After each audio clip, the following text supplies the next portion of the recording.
क्या आपने कभी सोचा है कि सफलता और खुशी का असली राज क्या है?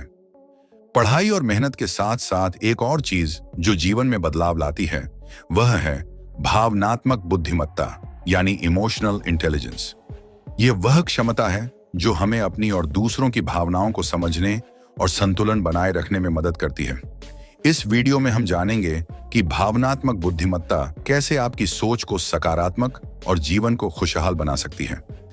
आईक्यू किसी व्यक्ति की सफलता में 20% योगदान देता है और ईक्यू बाकी 80% का एक महत्वपूर्ण हिस्सा है।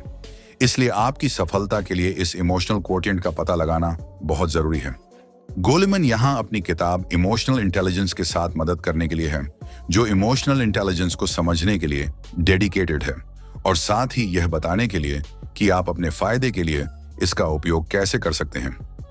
आज की ये समरी एक मनोविज्ञान साइकोलॉजी की किताब के बारे में है जिसने पूरी दुनिया पर अपनी छाप छोड़ दी। इस किताब का नाम है इमोशनल इंटेलिजेंस, जिसे डैनियल गोलेमन ने लिखा है। गोलेमन एक मनोवैज्ञानिक है और एक बेहतर लेखक भी। उनकी ये किताब इमोशनल इंटेलिजेंस लंबे वक्त तक न्यूयॉर्क टाइम्स की टॉप बेस्ट सेलर रही है। लेखक दूसरे विषय जैसे कि रचनात्मकता, क्रिएटिविटी, प्रेरणा और सामाजिक शिक्षा, डल लर्निंग पर भी लिखते हैं। लेखक अपनी किताब में बताते हैं कि एक इंसान की सफलता में बुद्धि यानी कि इंटेलिजेंस भाग ज्यादा से ज्यादा 20% ही मदद करती है और बाकी का 80% हाथ होता है ईक्यू यानी कि भावनात्मक भाग का। जहां आईक्यू आपके समझने और जानकारी को सही जगह पर लागू करने की एक सही समझ होती है, वहीं ईक्यू इंसान की खुद की और दूसरों की भावना को समझने और प्रबंधित मैनेज करने की एक कला है। जिनका भावनात्मक भाग बहुत अधिक होता है, वह लोग बदलते पर्यावरण के साथ आसानी से एडजस्ट हो जाते हैं। दुर्भाग्यपूर्ण पूरी दुनिया में कुछ इस तरह के ट्रेंड चले हुए हैं जिससे आज की युवा पीढ़ी पहले की पीढ़ियों के मुकाबले बहुत फंसी हुई है, जिससे उन्हें मानसिक बीमारी, अपराध और लत जैसी काफी नेगेटिव नतीजे भुगतने पड़ रहे हैं। स्कूल या कॉलेज भी इनकी जीवन में आने वाली इमोशनल समस्या पर बिल्कुल ध्यान नहीं देते हैं। इसलिए माता पिता को चाहिए कि वो अपने बच्चों को एजुकेट करें। समस्या ये है कि ज्यादातर यंग लोग इमोशनली लिटरेट नहीं हैं, क्योंकि उन्हें खुद को इमोशनल इंटेलिजेंस पर कोई शिक्षा नहीं दी गई है। आज इस समरी के जरिए हम उन सभी पहलुओं को डिटेल में जानेंगे। भावनात्मक मस्तिष्क, इमोशनल ब्रेन। असल में ह्यूमन ब्रेन के दो हिस्से होते हैं, इमोशनल ब्रेन और रैशनल ब्रेन। हमारे विकास के इतिहास में इमोशनल ब्रेन पहले आया और ये ब्रेन के सबसे नीचे वाले हिस्से में होता है। रैशनल ब्रेन इसके बाद आया और ये ब्रेन के बाहरी साइड के ऊपर वाले हिस्से में होता है। ब्रेन के स्ट्रक्चर की वजह से और इसके बॉडी के साथ कनेक्शन की वजह से इमोशनल ब्रेन रैशनल ब्रेन से ज्यादा स्पीड से काम करता है और ज्यादा मजबूत होता है। भावनात्मक बुद्धिमत्ता की प्रकृति। इमोशनल इंटेलिजेंस 5 महत्वपूर्ण योग्यताओं के बारे में है। 1. भावनात्मक आत्म जागरूकता। भावना के आते वक्त जागरूक रहना, खासकर तब जब कोई नकारात्मक भावना पैदा हो, जैसे कि चिंता, अवसाद और गुस्सा। 2. भावनात्मक आत्मनियमन। नकारात्मक भावनाओं को प्रबंधित करने की तकनीक का उपयोग करना ताकि वो वहां ज्यादा देर तक न रह सके। इन तकनीकों में उन हालातों को बदलना शामिल है जिसने आपको गुस्सा दिलाया, डिप्रेशन की हालातों में फिजिकल अराउजल को बढ़ाया और घबराहट के हालातों में फिजिकल अराउजल को घटाया। 3. आत्म प्रेरणा। मुसीबत के समय में आशावादी और सकारात्मक बने रहना और लक्ष्य की तरफ बढ़ने के लिए विलंबित संतुष्टि, डिलेड ग्रेटिफिकेशन का उपयोग और चरम प्रदर्शन तक पहुंचने के लिए फ्लो स्टेट का उपयोग करना। डिलेड ग्रेटिफिकेशन का मतलब है भविष्य के किसी बड़े इनाम को पाने के लिए अभी के छोटे इनाम को जाने देना। जैसे टीवी देखने जैसे छोटे आनंद की जगह मैं पढ़ाई करूंगा, जो कि मेरे भविष्य के लिए एक बड़ा इनाम होगा। फ्लो स्टेट का मतलब है कि जब आपके इमोशंस अलाइन हो जाते हैं उस काम के साथ जो आप कर रहे हैं और जो विचार काम से संबंधित ना हो, उनके बारे में कोई एहसास तक नहीं होना चाहिए। फ्लो स्टेट में आने के लिए हमें जानबूझकर शार्प फोकस की जरूरत होती है, जो हमारे हाथ में है। वो काम आपकी एबिलिटी लेवल से हल्का सा ऊपर होना चाहिए, लेकिन ऐसा होना चाहिए जिसे आपने पहले भी कई बार प्रैक्टिस किया हो और जिसमें आप ज्यादा थके नहीं। 4. दूसरों की भावनाओं के प्रति जागरूकता, सहानुभूति रखना, इसके लिए हमें शांत रहने की जरूरत होती है ताकि हम सामने वाले इंसान की शारीरिक अवस्था को कॉपी कर पाए। यह हमें वो फील करने में मदद करता है जो सामने वाला इंसान फील कर रहा होता है। 5. रिश्तों को संभालना। ये जाने कि कैसे बहस और लड़ाई को सुलझाया जाए और बात करते वक्त कैसे इमोशनल फ्लडिंग से बचा जाए। इमोशनल फ्लडिंग का मतलब है किसी मुश्किल बातचीत या बहस के दौरान जब आपकी हार्ट रेट 10 बीट प्रति मिनट बढ़ जाती है। ऐसे में दोनों पक्षों को अपनी चर्चा को फिर से शुरू करने से पहले एक 20 मिनट का ब्रेक लेना चाहिए। हालांकि 5 मिनट काफी लग सकते हैं, लेकिन असल में हमें 20 मिनट चाहिए होते हैं। भावनात्मक स्वनियमन, इमोशनल सेल्फ रेगुलेशन। क्रोध के लिए गुस्से की आग को बुझाने के सबसे अच्छे तरीकों में से एक है कि हमारी स्थिति के बारे में सकारात्मक रूप से सोचा जाए। दूसरी तरफ जितना ज्यादा हम सोचते हैं कि किस वजह से हम गुस्सा हुए, उतना ही हमें और गुस्सा होने की वजह मिलती जाती है। स्टडीज बताती है कि जब गुस्सा खत्म होता है तो ये उस पल मोमेंट में आपको अच्छा फील करवा सकता है, लेकिन ये गुस्सा हमेशा के लिए दूर नहीं करता। Emotional intelligence.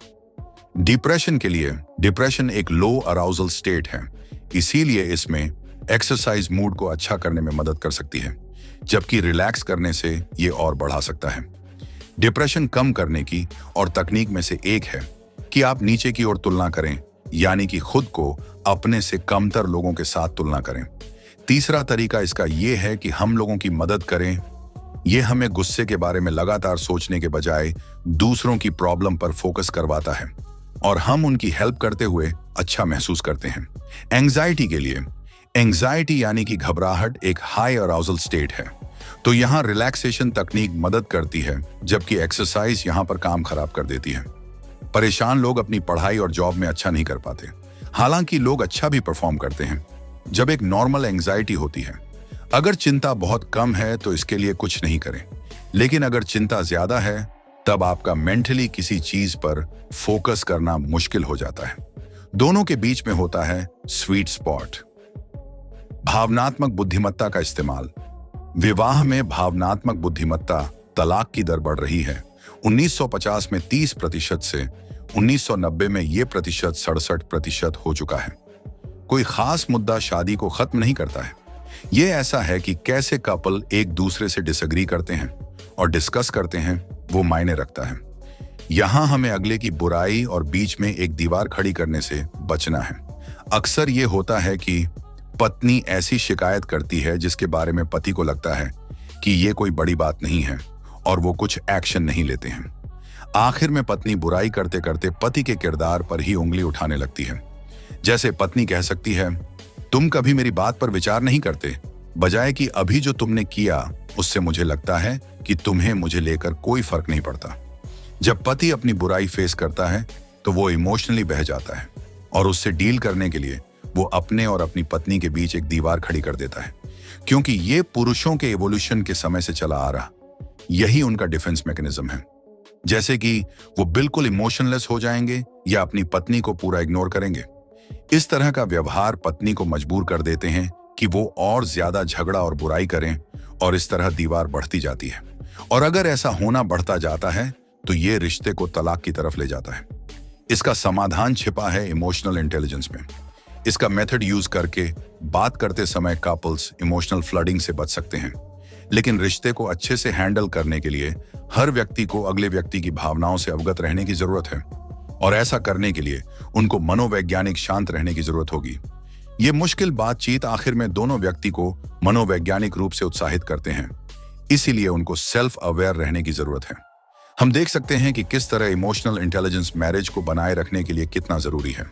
बी कार्यस्थल में भावनात्मक बुद्धिमत्ता कम EQ रखने वाले लोग दूसरे लोगों को स्ट्रेस दे देते हैं और स्ट्रेस लोगों को पागल बना देता है। मुख्य मेन EQ स्किल्स जो वर्कप्लेस में चाहिए वो है लोगों की फीलिंग से घुलना मिलना, असहमतियों डिसएग्रीमेंट को संभालना, प्रवाह अवस्था फ्लो स्टेट में प्रवेश करना, शिकायत करने वालों को एक मददगार आलोचक के रूप में लेना, विविधता डाइवर्सिटी की संस्कृति पैदा करना, प्रभावी रूप से अपना सामाजिक दायरा सोशल सर्कल बढ़ाना एक मैनेजर। कर्मचारी का रिश्ता एक पति पत्नी के रिश्ते की तरह होती है। जहां मैनेजर कर्मचारी के किरदार पर सवाल उठा सकता है, अपने और कर्मचारी के बीच में दीवार खड़ी कर सकता है। दूसरी गलती जो मैनेजर करता है वो है कि छोटी समस्या पर ध्यान नहीं देना, और एक समय के बाद ये छोटी समस्याएं ज्यादा फ्रस्ट्रेशन में बदल जाती हैं और मैनेजर एम्प्लॉय पर बरस पड़ते हैं। ये चीज कर्मचारी को बुरा फील करवाती है कि उससे इस बारे में पहले क्यों नहीं कहा गया। एक कलात्मक आलोचक, आर्टफुल क्रिटिक, व्यक्ति के एक्शन पर फोकस करता है, ना कि उसके कैरेक्टर पर। वो इस बात पर जोर देता है कि क्या बदले जाने की जरूरत है और सुधार करने के लिए समाधान प्रदान करता है। एक कलात्मक आलोचक बनने के लिए चाहिए कि आप आमने सामने बात करें, हमदर्दी दिखाएं और फील करें कि रिसीवर कैसा फील कर रहा होगा। यहां पर एक उदाहरण दिया गया है जिसमें आर्टफुल क्रिटिक कहता है कर्मचारी से, इस स्टेज पर मुश्किल यह है कि तुम्हारा प्लान काफी लंबा समय लेगा और यह काफी खर्चीला रहने वाला है। मैं चाहता हूं कि आप इस खर्चे के बारे में एक बार फिर से सोचिए, खासकर डिजाइन के बारे में, और देखिए अगर आप इस काम को जल्दी करने का कोई तरीका ढूंढ सकते हैं तो। डाइवर्सिटी और नई चीजों को शामिल करने को बढ़ावा देने के लिए रिसर्च बताती है कि लोगों की डीप फीलिंग को बदलना बहुत मुश्किल है, इसलिए कोशिश करने का कोई फायदा नहीं है। इसके बजाय संगठनों को अपने व्यवहार को ट्रेन करना चाहिए, जो कि काफी आसान है। संस्थाओं को जरूरत है एक जीरो टॉलरेंस माहौल बनाने की, जो तेजी से और सबके सामने भेदभाव करने वालों को सजा दे। इससे लोग मिलकर काम करेंगे, चाहे वो अंदर ही अंदर इसे पक्षपात ही क्यों न माने। टीम की परफॉर्मेंस में सद्भाव, हार्मनी यानी कि एकता, एक सिंगल ग्रेटेस्ट डिटर्मिनेंट है। सद्भाव हर सदस्य को पूरा सहयोग करने की अनुमति देती है, क्योंकि जहां इमोशनल टकराव होता है वहां लोग बेस्ट नहीं दे पाते। टॉप परफॉर्मर्स 3 चीजों में दूसरे सभी लोगों से बेहतर होते हैं: आगे बढ़ने के लिए इनिशिएटिव लेना, मिलकर काम करने को प्रमोट करना और खुद को इमोशनली रेगुलेट करना। उनके पास एक फ्लेक्सिबल, इनफॉर्मल नेटवर्क होता है जो उन्हें अनअपेक्षित, अनप्रेडिक्टेबल समस्याएं हल करने में मदद करते हैं। सी मेडिकल केयर में इमोशनल इंटेलिजेंस किसी व्यक्ति की मनोवैज्ञानिक जरूरतों को अच्छे से समझना उसकी मेडिकल जरूरतों के लिए भी अच्छा खास फायदेमंद होता है। चिकित्सा पेशेवर अक्सर एक पहले से चिंतित रोगी के सामने उन सभी भयानक संभावनाओं का नाम लेते हैं जो उन्हें और ज्यादा चिंतित बना देता है। चिंता का एक वैज्ञानिक लिंक होता है बीमारी से और उसकी रिकवरी से। ऐसे बहुत से सबूत हैं जहां तनाव की वजह से नर्वस सिस्टम बहुत टूट फूट जाती है। गुस्सा दिल के लिए बहुत बुरा होता है। ज्यादा गुस्सा करने वाले लोग स्मोकर, ब्लड प्रेशर पेशेंट और हाई कोलेस्ट्रॉल वाले लोगों की तुलना में जल्दी मरते हैं। इसका मारक एंटीटोड है कि अपने अंदर लोगों पर भरोसा करने वाला दिल विकसित किया जाए, दूसरे के बेहतर इरादों को समझा जाए। अकेलापन बीमार पड़ने और मरने के जोखिम को लगभग 2 गुना कर देता है, जबकि स्मोकिंग में ये 1.6 गुना ही है। अपनी भावनाओं से निपटने का एक तरीका यह है कि इन्हें एक पेपर पर लिख लिया जाए और आने वाले कुछ दिनों तक ऐसी कहानी बुने जिसमें कुछ मतलब, मीनिंग ढूंढा जा सके। बच्चों में भावनात्मक बुद्धिमत्ता का पोषण करना कोई हैरत की बात नहीं। माता पिता का इमोशनल इंटेलिजेंस एक बच्चे के इमोशनल डेवलपमेंट में एक बहुत बड़ा रोल प्ले करता है, लेकिन ये बच्चों के EQ के अलावा भी दूसरे एरिया में भी मदद करता है। इसमें अच्छी एकेडमिक परफॉर्मेंस और स्ट्रेस का कम होना शामिल है। पारिवारिक जीवन हमारे भावनात्मक लर्निंग के लिए पहला स्कूल है। हम सीखते हैं कि खुद के बारे में कैसा फील किया जाए, कैसे दूसरे हमारे फीलिंग पर रिएक्ट करते हैं, कैसे उनकी फीलिंग्स के बारे में सोचा जाए और कैसे उम्मीद और डर को जताया जाए। 3 तरह की इमोशनल पेरेंटिंग होती है। बच्चों की फीलिंग को पूरी तरह से इग्नोर करने वाली। ऐसे माता पिता एक इमोशनल स्टॉर्म नोटिस करते हैं, लेकिन वो ये तय करते हैं कि बच्चा जिस तरह इससे डील करे वो ठीक है, चाहे वो किसी को मारे, रोए या चिल्लाए। अपने बच्चों के गुस्से को बुरी तरह नकार देने वाले और उल्टा उन्हीं को सजा देने वाले पेरेंट्स इस श्रेणी में आते हैं। भावनात्मक रूप से बुद्धिमान माता पिता अपने बच्चों की उदासी को एक अवसर की तरह लेते हैं और एक भावनात्मक कोच की तरह सर्व करते हैं। वो समझने के लिए समय लेते हैं कि बच्चों को क्या तंग कर रही है और फिर वो बच्चों को उनकी फीलिंग्स से बाहर निकालने के पॉजिटिव तरीके ढूंढते हैं। भावनात्मक निरक्षरता, इलिटरेसी, परिणाम और समाधान। बच्चों में लो इमोशनल इंटेलिजेंस होने की कीमत बहुत ज्यादा है, जैसे डिप्रेशन, क्राइम और एडिक्शन जैसे शराब, ड्रग्स और ईटिंग डिसऑर्डर। डिप्रेशन होता है मुख्य रूप से भावनात्मक क्षमता के दो क्षेत्रों की कमी की वजह से। रिलेशनशिप स्किल्स और सेटबैक्स को कोई कैसे हैंडल करता है। रिलेशनशिप स्किल्स में कमी की वजह से उनकी अपने पेरेंट्स और नजदीकी लोगों से प्रॉब्लम बनी रहती है। तब वो इन सेटबैक्स पर ऐसे रिस्पॉन्ड करते हैं, ये फील करके कि वो इस बारे में कुछ नहीं कर सकते, और ये चीज उन्हें डिप्रेशन की तरफ ले जाती है। क्योंकि डिप्रेशन शुरू में चिड़चिड़ेपन की फॉर्म में शुरू होता है।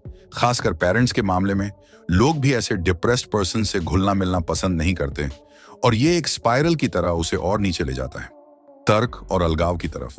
अगर बच्चे को यह सिखाया जाता है कि वो अपनी हालात को सुधारने के लिए एक्शन ले सकते हैं, तो वो डिप्रेशन में गिरने से बच जाएंगे। शराब और नशीली दवाओं की लत। ऐसे लोग जो अल्कोहल और ड्रग्स के साथ एक्सपेरिमेंट करते हैं, 14% लोग अल्कोहलिक बनते हैं और 5% ड्रग एडिक्ट बन जाते हैं। एडिक्ट लोगों के साथ फर्क ये होता है कि वो अपने नेगेटिव इमोशंस को ठीक करने के लिए इन सस्टेंस को एक दवा की तरह लेने लगते हैं। क्योंकि अल्कोहल में एक रिलैक्सेशन इफेक्ट होता है, इसके एडिक्ट्स उनकी एक्सट्रीमली हाई एंजाइटी को ट्रीट करने के लिए भी अल्कोहल का सहारा लेते हैं। ड्रग एडिक्ट डिप्रेशन की स्थिति में कोकेन की तरफ चले जाते हैं और गुस्से को कंट्रोल करने के लिए हेरोइन की तरफ। इंटरवेंशंस प्रोग्राम्स को ये चाहिए कि वो बच्चों को की इमोशनल स्किल्स सिखाएं, ताकि वो एडिक्शन से बच सकें और उसे ट्रीट कर सकें। इन स्किल्स में कुछ ऐसे होते हैं जैसे भावनात्मक आत्म जागरूकता, भावनात्मक आत्म नियमन, तनाव और चिंता से निपटना, सामाजिक संकेतों को पढ़ना, सहानुभूति, नकारात्मक प्रभावों को रोकना और ये समझना कि किसी स्थिति में क्या चीज स्वीकार्य है। भोजन विकार, ईटिंग डिसऑर्डर। ईटिंग डिसऑर्डर तब होते हैं जब हम खतरों की फीलिंग को पहचानने की क्षमता को खो देते हैं, जो जुड़ी होती है आपकी बॉडी के हाई डिसैटिस्फैक्शन से। जैसे एक लड़की स्ट्रेस फील कर रही है और गुस्सा है, लेकिन वो ये नहीं बता पा रही है कि ये फीलिंग क्या है, और उसे ये लगता है कि ये चीज उसकी भूख है, और तब वो खुद को ठीक करने के तौर पर लगातार खाती जाती है। लेकिन वजन बढ़ाने को अवॉइड करने के लिए वो इस पूरे खाने को बाहर निकाल देती है। इसे बुलिमिया कहते हैं। या फिर वो लड़की एक सेंस ऑफ कंट्रोल फील करने के लिए खुद को भूखा रखती है। इसे एनोरेक्सिया कहते हैं। इन ईटिंग डिसऑर्डर को रोकने और इनसे बचने के लिए इस लड़की को यह सीखना होगा कि अपनी फीलिंग्स को कैसे पहचाने और उन फीलिंग्स को ठीक करने के लिए फिर स्वस्थ मेथड्स को यूज करें। भावनात्मक साक्षरता कार्यक्रम। लेखक सभी स्कूलों से कहते हैं कि ऐसे भावनात्मक साक्षरता कार्यक्रम डिजाइन और लागू किए जाएं जो जल्दी शुरू हो, जो कि उम्र के हिसाब से भी सही हो, स्कूलों के सभी सालों तक चले और स्कूल, घर और समाज तीनों के लिए काम करें। उम्र के हिसाब से यहां मतलब कि बच्चों को एक उम्र से पहले वो चीजें ना सिखाएं जो सीखने की उसकी अभी काबिलियत ही नहीं है। 6 से 11 की उम्र तक बच्चे विलंबित संतुष्टि को समझने, सामाजिक रूप से जिम्मेदार बनने, गुस्से के भाव को नियंत्रित करने और एक सकारात्मक दृष्टिकोण विकसित करने की योग्यता विकसित कर चुके होते हैं। ये साल उनके आने वाले साल के लिए एक डिसाइडिंग फैक्टर की तरह साबित होती है। मिडिल स्कूल से हाई स्कूल, टीनेज में और यंग एज में लगभग सभी में सेल्फ कॉन्फिडेंस ड्रॉप होता है और सेल्फ कॉन्शियसनेस में राइज देखने को मिलता है। इस वक्त के दौरान बच्चों को यह सीखना जरूरी है कि कैसे करीबी रिश्ते बनते हैं, इमोशंस को पढ़ा जाए, रिलेशनशिप प्रॉब्लम्स सॉल्व की जाएं और कैसे सेल्फ कॉन्फिडेंस को नर्चर किया जाए। एक तकनीक जिसे हर बच्चा गुस्सा होने या रोने से पहले इस्तेमाल कर सकता है, उसे स्टॉप लाइट तरीका कहते हैं। पहली है रेड लाइट, रुकें और एक्ट करने से पहले सोचें। दूसरी है येलो, खुद से समस्या के बारे में कहें और ये कि आप कैसा महसूस कर रहे हैं, एक सकारात्मक लक्ष्य बनाएं और बहुत से समाधान और उनके नतीजों के बारे में सोचें। आखिर में है ग्रीन, जो भी प्लान आपको बेस्ट लग रहा है उसके साथ आगे बढ़ें। याद रखें, भावनात्मक बुद्धिमत्ता एक ऐसी शक्ति है जो न सिर्फ आपके जीवन को बल्कि आपके आसपास के लोगों की खुशियों और शांति को भी बढ़ाती है। इसे अपनाकर अपने रिश्तों को मजबूत बनाएं और एक सुखद और सफल जीवन की ओर कदम बढ़ाएं। वीडियो को लाइक करें, द बुक टुक चैनल को सब्सक्राइब करें और इस वीडियो को शेयर करें ताकि और लोग भी भावनात्मक बुद्धिमत्ता का महत्व समझ सकें। धन्यवाद।